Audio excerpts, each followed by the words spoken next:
This is Optimal Living Daily, episode 441 on digital minimalism by Cal Newport of calnewport.com, and I'm Justin Malik. Happy Friday and welcome back to Optimal Living Daily, a podcast with a vision of bringing hundreds of blogs to audio for free. I currently read from a bunch of different personal development and minimalism blogs like The Minimalists, Mark and Angel, Derek Sivers, Steve Pavlina, James Clear as of yesterday, and as of today, Cal Newport. Awesome. I'm really excited to have him on board. On his site, calnewport.com, Cal has a blog that he calls Study Hacks. It's great, a ton of wisdom there. Definitely check it out. And I'll give you a little bit of a background on him since this is the first time that he's being featured. Cal is actually an associate professor of computer science at Georgetown University who specializes in the theory of distributed algorithms. He previously earned his Ph.D. from MIT in 2009 and graduated from Dartmouth College in 2004. That is a smart man. His most recent book, Deep Work, argues that focus is the new IQ in the knowledge economy, and that individuals who cultivate their ability to concentrate without distraction will thrive. I love that. Meditation, anyone? And he's friends with a minimalist, which is where I first heard him, so I thought it'd be fitting to read a post from him about minimalism, digital minimalism to be exact. So with that, let's hear the post as we optimize your life. On Digital Minimalism by Cal Newport of calnewport.com. The Curmudgeonly Optimist. People are sometimes confused about my personal relationship with digital communication technologies.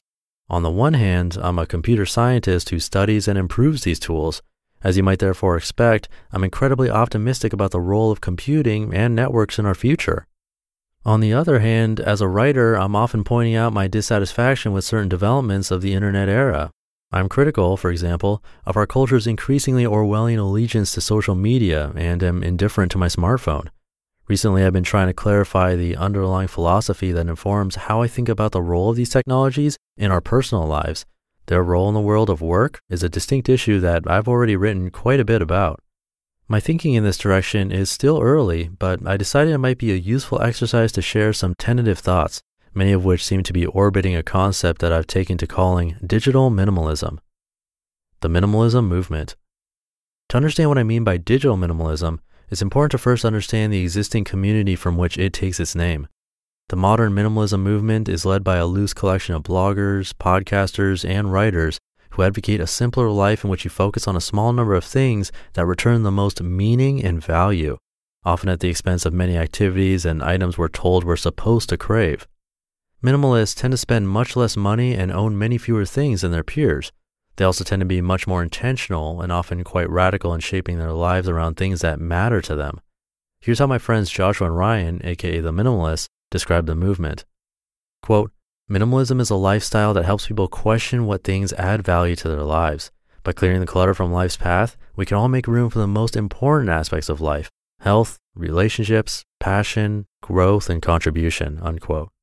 For some excellent examples of minimalism blogs, I recommend The Minimalists, Leo Babauta, Joshua Becker, Tammy Strobel, The Frugal Woods, and Mr. Money Mustache.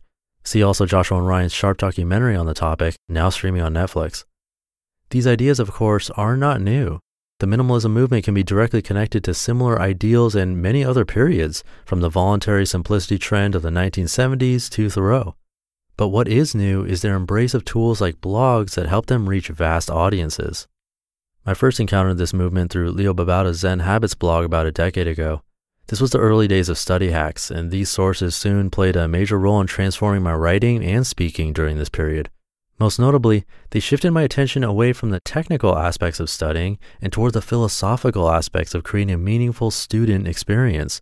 The Zen valedictorian, for example, owes an obvious debt to Zen Habits. It occurred to me recently when I was pondering my philosophy on technology that my thinking continues to be influenced by minimalism.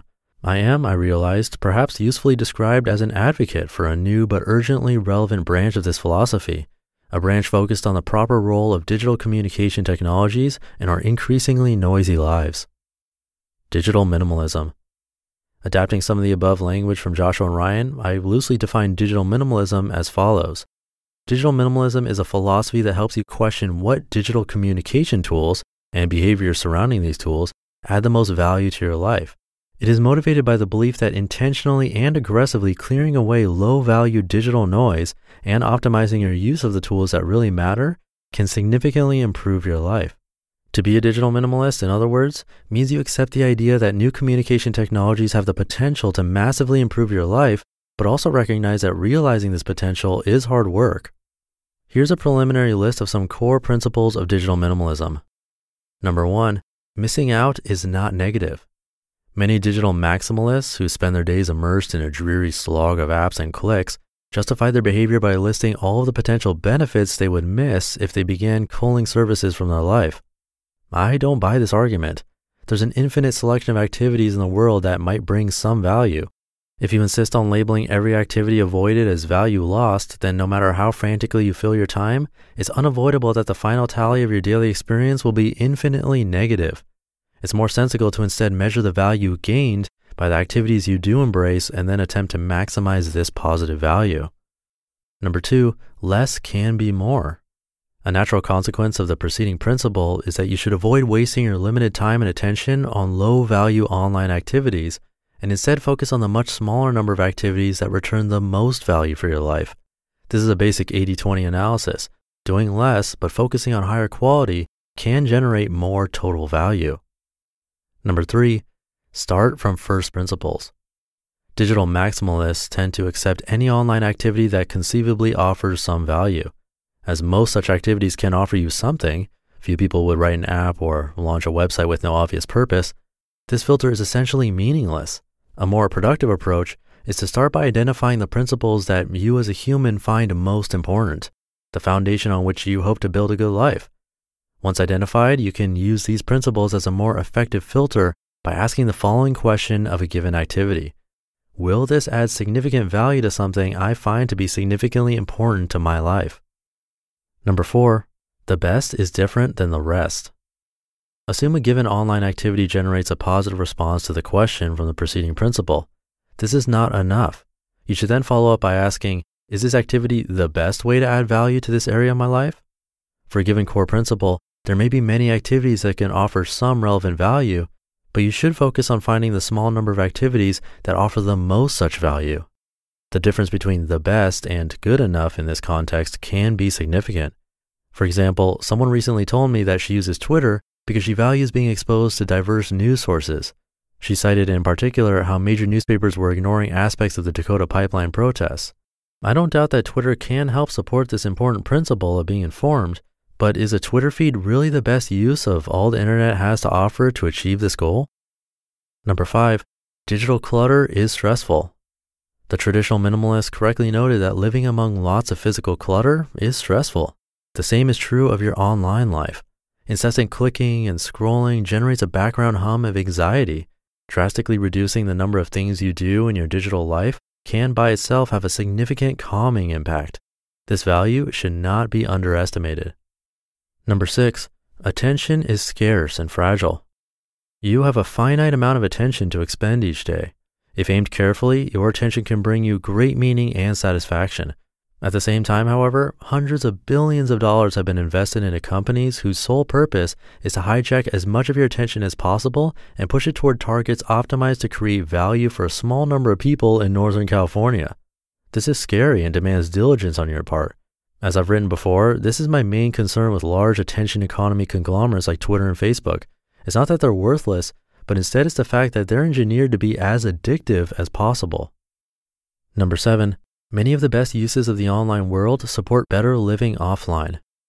We're not evolved for digital life, which is why binges of online activities often leave us in a confused state of strung out exhaustion. This explains why many of the highest return online activities are those that take advantage of the internet to improve important aspects of your offline life. Digital networks, for example, can help you find or form a community that resonates with you, but the real value often comes when you put down your phone and go out and engage with this new community in real life. Number 8, be wary of tools that solve a problem that didn't exist before the tool. GPS helped solve a problem that existed for a long time before it came along. How do I get where I want to go? So did Google. How do I find this piece of information I need? Snapchat, by contrast, did not. Be wary of tools in this latter category as they tend to exist mainly to create addictive new behaviors that support ad sales. Number 9, activity trumps passivity. Humans deep down are craftsmen. We find great satisfaction in creating something valuable that didn't exist before.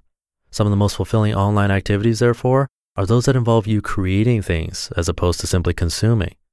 I'm yet to meet someone who feels exhilarated after an evening of trolling clickbait, yet I know many who do feel that way after committing a key module to an open source repository. The above list and much of the thinking behind it is still tentative.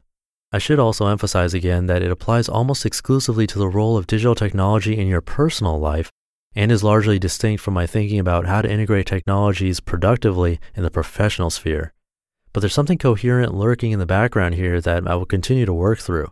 Digital minimalism, for example, has helped me better understand some of the decisions I've made in my own online life, such as my embrace of blogging and rejection of major social media platforms, while at the same time challenging me with areas where I could be leveraging new technologies to even better support some of my core principles.